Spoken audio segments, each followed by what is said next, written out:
Hello，大家好，欢迎来到今天的深度解析。今天我们要来聊点你一定不陌生的东西——办公室里的性格测验密码。我们会带你一层一层剥开这些常见工具的外衣，看看它们背后到底藏着什么秘密。更重要的是，我们会揭晓到底该怎么做，才能真正释放你和整个团队的无限潜能。准备好了吗？我们直接开始吧。在职场上打滚，你绝对听过同事在茶水间降耳语，对吧？哎呀，老板就是个典型的超高低，跟他讲话直接一点啦。或者说，那个客户是 S 型的哦，记得多给他一点安全感哦。像这种把复杂的人性直接浓缩成几个英文字母的行为密码，早就变成我们在职场上最顺手的沟通捷径了。70%，你没听错，全球有超过70%的财富500强企业都曾经把这套叫做 DISC 的系统搬进公司里。为什么这么受欢迎？因为它太快了，不到10分钟就能帮背景天差地远的团队建立起一套共同语言。听起来简直是管理界的万灵丹，对吧？但事情真的有这么完美吗？这就带我们来到了今天的第一个重点：过度调试与内耗，也就是隐藏天性所带来的巨大代价。你知道吗？ DISC 最核心的哲学其实是行为调试。说白了，就是要你去察言观色，观察别人的偏好，然后微调自己来配合对方。你想想看哦，如果今天有一个天性温和的主管，为了符合大家期待中那种强势领导者的形象，每天都得逼自己戴上面具，装出冷酷果断的样子，这感觉就像是强迫自己穿着一双小2号的鞋子去跑马拉松一样，绝对是痛不欲生啊。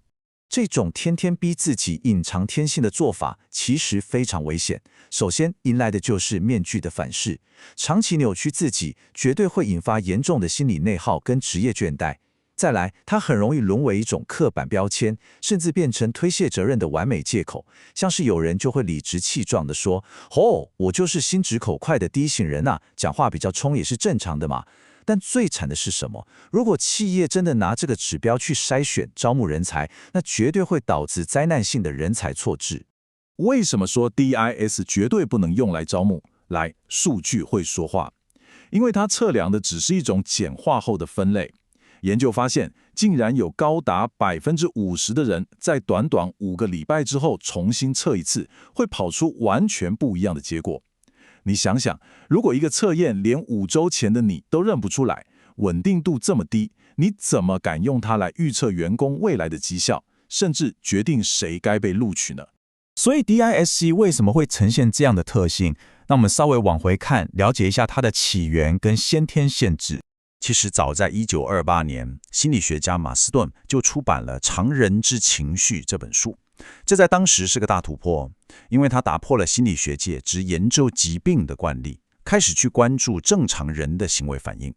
后来到了50跟70年代，其他学者慢慢开发出了一些雏形，一路演变成今天我们只要滑鼠就能做完的现代化商业测评。说到这边，稍微岔题一下，跟大家分享一个超狂的冷知识来提神。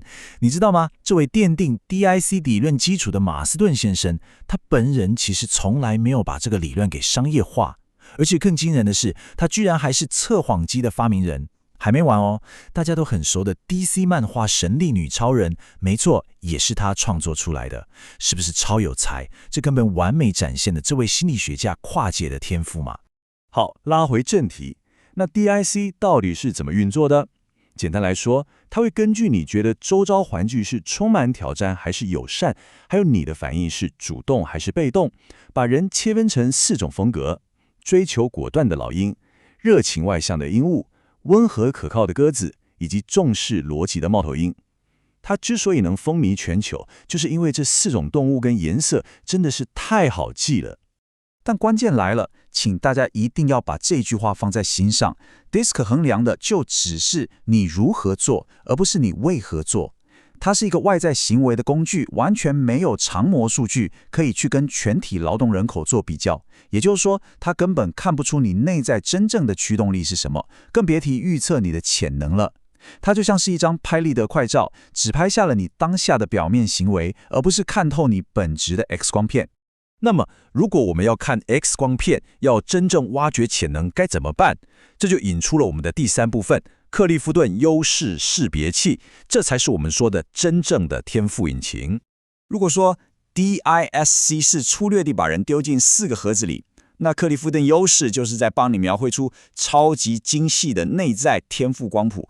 看到这个数字了吗？3300万分之一。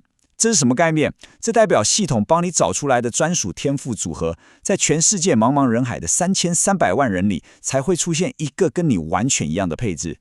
这就是你身上无可取代的超能力啊！让我们直接把两边拿来对比一下，差异就非常明显了。DISC 关注的是外在，它的功能就像是一张社交通行证，结果往往是让你花很多力气去调试自己。但克利夫顿优势看的是内在，它是一张帮你发掘自我的天赋藏宝图，目的是要释放你的个人潜能。它告诉你，嘿，别再戴着面具内耗了，用你最自然、投资报酬率最高的方式去发光发热吧。所以，我们到底该怎么在企业里实际应用呢？来看看第4部分，双剑合璧，打造内外兼修的黄金团队。这就是我们今天最核心的结论哦，双剑合璧。第一步，我们绝对不用抛弃 DISC， 它还是很好用，请把它当作破冰、化解日常沟通摩擦的社交通行证。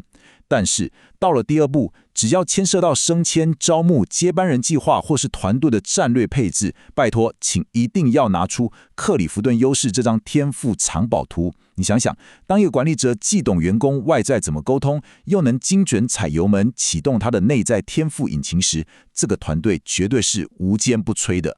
今天的解析就到这边，但在结束之前，我想请大家稍微沉淀一下，问自己一个问题：明天早上走进办公室的时候，你还要继续辛苦地戴着面具扮演别人期待的角色吗？还是你准备好要真正启动那个专属于你3300万分之一的内在天赋引擎了呢？希望今天的分享能帮你找到最好的定位，释放你真正的潜能。我们下次见喽。